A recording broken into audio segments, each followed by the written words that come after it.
Hi everybody, Illman and Nicole Russo. Day one of the Saratoga Select Yearling sale is in the books. Overall, a very healthy sale. Got off to a slow start. The buyback rate early hovering at about 30%. It ended up at a very respectable 22%. All in all, I thought a healthy sale. Yeah, very much so. I thought it did take a little bit to find its legs here, which is not uncommon. The market's very selective, and at the start of these sales, buyers are kind of feeling each other out to find where that ceiling is. You see consigners and breeders kind of adjusting their reserves in response to that. So the sale did pick up momentum as the night went on. We finished with the average up about 7%, a really healthy number, and the median finished on par with what was a record level last year. The story leading into the sale was, of course, American Pharoah's first crop of yearlings. He had a tremendous night, although at first it appeared maybe it wouldn't be so great. One of his high-profile offerings, an early RNA. Yeah, he had a colt who was an RNA at 800,000, but I was surprised maybe that the high bid didn't go higher than that, but I wasn't surprised that the horse was an RNA at that level. He was a $575,000 weanling purchase as a pinhook prospect, and you knew that they weren't going to let him go without making a profit on him. Perhaps, we'll see him down the road in another sale, but American Pharoah did finish up with his average over $500,000, led by two seven-figure offerings, so a really strong night for his first crop that has continued to draw buzz internationally. And one pinhook that really worked out was the American Pharoah out of Life at 10. $500,000 weanling purchase sold for $1.2 million. What a looker. Yeah, very much so. Purchased by Larry Best, OXO Equine. Of course, Larry Best having a lot of success on the track with some of his early purchases. He's really still a relative newcomer to this high-end auction scene. And really, Life at 10's filly who sold here, who actually got a great catalog update about 5 hours before sale time when Life at 10's 2-year-old of this year won on debut at Woodbine. The mare now 3 for 3 with her starters on the track. And this pinhook, as you mentioned, a really great story. Memories of the late William Graves, Fasig Tipton executive, were everywhere tonight. His son, Brian Graves, the director of public sales at Gainesway, which consigned Life at 10's American Pharoah filly, and Brian Graves picked out this filly as a weanling for a pinhooking partnership, and they really hit a home run with her here tonight, and Graves showed us carrying his father's lucky handkerchief with him for good luck this evening. It really was a fantastic story, and we did get a chance to talk to Brian Graves after that very, very successful pinhook. She was vetted 14 times here by some of the best judges in the business, so we wish him the best of luck. It's the second year in a row that you've had a seven-figure pinhook at Saratoga. What does that feel like? That feels good. that feels great. What is that? I mean, is it just a sign of spotting the market correctly to bring the right horse in here? What's your It's my dad's lucky handkerchief. Don't make us cry. I was going to ask you if you and your dad had talked about this horse at all and kind of what he thought of her physically. I showed this filly to my dad at the weanling sale last year, and he gave me the thumbs up. He liked her, and I liked her a lot as well. We talked about a much lower number to buy her, but I kind of went ahead with my partners Jamie and Mike, Jamie Hill and Mike McMahon, and Bonchant's farm, and we formed a partnership. So we pushed a little bit on her to get her. What do you tend to like to see in your weanlings? What's kind of your balance, athleticism, sire power. It wouldn't be a party without Bob Baffert's presence. American Pharoah had a colt out of Party Silks, a New York bred, a half to the very good millionaire upstart. Baffert signs the ticket for $1 million, and he said afterwards, kind of liked the sire. Yeah, there's an understatement, right? A lot of people who like the sire involved in this purchase. Bob Baffert, of course, the trainer of American Pharoah, signing the ticket for the Coolmore Group, which of course stands American Pharoah now. They've been supporting this horse at auction, as they do with many of their stallions. Upstart, a really, kind of underrated, hard-knocking horse, multiple graded winner and millionaire. And of course, we talked a little bit before the sale about some of the New York breds who were trying open company in the select sale rather than, waiting for the New York bred sale. And, this one, another home run really for the young stallion. We caught up with Bob Baffert after the purchase. Here's what he had to say. So we like the sire, obviously. I like the sire. A little bit. I really like the sire. He's all right. He made me famous. but you know, of the ones I've seen, I really liked him, and you know, he's a late foal, and you can see he's going to change a lot, and it should be for the better. So we're excited about it. You may have just set a record for buying a New York bred for $1 million. Any chance He's a New York bred? He is. I get to come back? Have to upstart. He ran behind you a couple times. No, it's you know, it's exciting. You know, it's a lot of money, but you know, he was a beautiful little horse. So and they had him looking great too. But it was like love at first sight. Who's he for? What's that? Who'd you buy him for?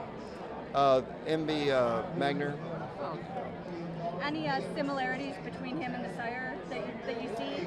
You know what? I can see a lot in him. You know, he's stamping his foals pretty well. The you know, with their head, their demeanor, and everything. So, but he had a great athletic body. You know, so that's the whole thing. You know, that's what we look for. But you know, he was. You know, the price tells you it wasn't like I had to do a lot of thinking about it. So, but I'm glad I got to train him. Did you expect to have to go that high?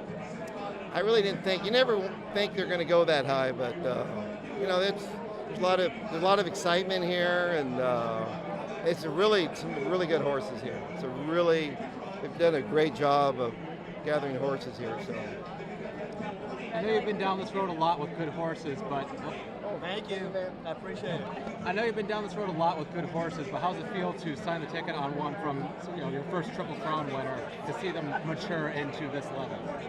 Is that the first? No, there's been other $1 million foals. No, your first Triple for you. Oh, you know, I don't really think of it that way. I just think of it like he's a really good horse, and so hopefully he can follow in his daddy's steps. And now the pressure's on. First New York bred Triple Crown winner. We'll take it. Bob? Yes, look at her. Plus she emailed a picture of me. I did email you a picture. That's funny, thank you. All righty. She sent me a picture of him like, Daddy, I need Bob Baffert to train me. That's good marketing. What do you think of the market at this point in the sale? You know what? It's the good ones. You know, the really good ones. Everybody wants them. So it's like but there's good horses. You know, there's a lot of money here. But I mean, if you want to compete, you have to step up and buy them. So Congratulations. thank you very much. All right. Thank you, Bob. Other high-profile yearlings at this select sale included a half to Tepin by Warfront, an Irish bred who sold for a really strong $750,000. Yeah, and another one who came up early in the sale, so I thought, maybe the price would have been a little higher if she was later in the evening. That's the luck of the draw.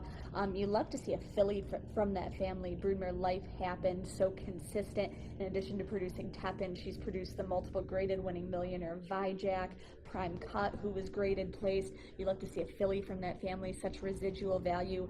Purchased for bloodstock agents Alex Solis and Jason Litt. They do a lot of shopping for Ellen J. Foxwoods, so this filly could perhaps be ticketed for them. High-profile buyback, the first foal out of La Verdad. Just a brilliant sprinter and, listen, a very high-priced RNA. Very much so, but I'm just like the American Pharoah we discussed earlier. These are connections who weren't going to let this horse go for less than what they felt she was worth.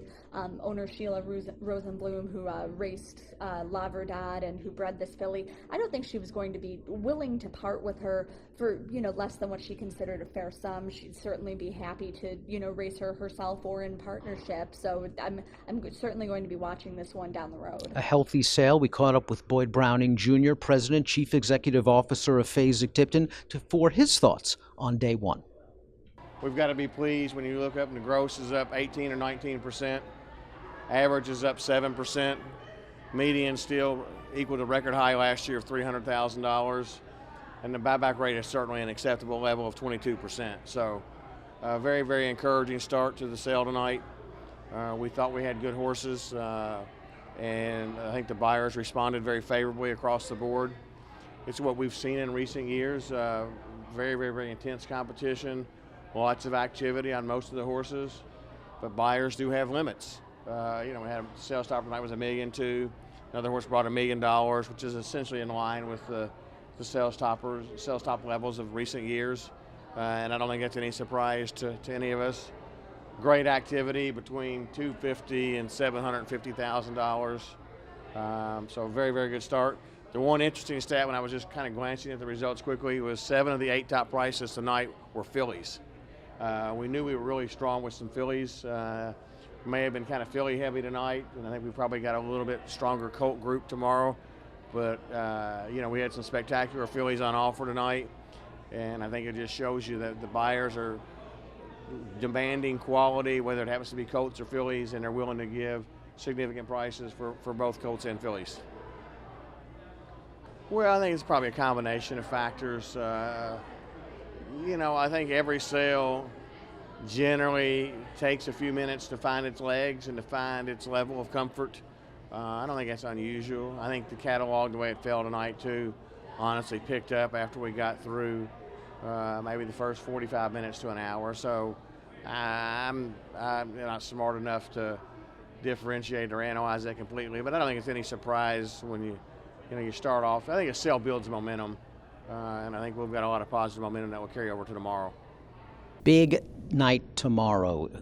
Today was top heavy with fillies, I would say. 7 of the 8 highest priced lots were fillies. We've got some intriguing colts, I believe, tomorrow. One by Medaglia d'Oro I'm really interested in, but there's also an American Pharoah filly that we've already talked about in our preview. Looks exactly like Pharoah. Very much so, and you know, I mean, Bob Baffert referenced earlier, he said a lot of the American Pharoahs kind of have his head, his eye, his demeanor, and this filly, when I saw her at TaylorMade, which of course consigned her sire to sale right here 5 years ago, I can't believe it's been that long, you know, when she walked out of the stall, I really said, wow, this is a doppelganger. So, as I said, American Pharoah, led by those 2 high-priced lots, finished with his average over $500,000 tonight, and I'm going to be really interested to see how the market continues to respond tomorrow evening. It's going to be a great night tomorrow night. Please stay with us. DRF TV is going to have you covered with updates, interviews, and a recap once the sale is concluded. Our coverage is presented by Stonestreet.